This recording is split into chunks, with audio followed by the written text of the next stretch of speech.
sangat tepat karena kalau kita lihat kebijakan baru yang tertuang dalam Permen Menteri Kelautan Perikanan tahun 12/2020, sesungguhnya 4 jurus atau program sekaligus diterapkan, yaitu program budidaya, program restocking atau pelepasliaran lobster ke alam ya. Ketiga itu hatchery, membangun pembenihan, dan yang ketiga ekspor secara terbatas gitu. Kenapa tepat? Karena ini menggapai dua sisi dari pembangunan, yaitu sisi lingkungan hidup, pelestarian, dan juga ekonomi.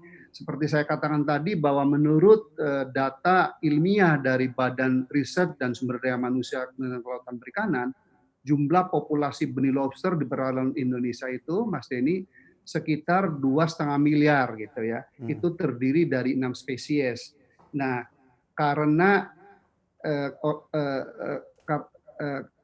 karena yang dibudidayakan dan diekspor itu hanya 2 jenis, yaitu jenis lobster mutiara dan pasir, maka 2/6 dikalikan 2,5 miliar ya, itu ketemunya sekitar 850 jutaan gitu.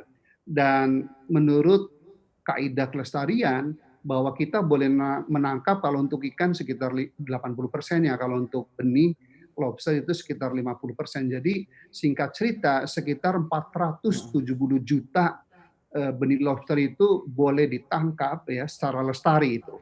Nah, karena kemampuan membudidayakan kita itu hanya 300.000 per tahun, jadi kita kelebihan benih gitu ya.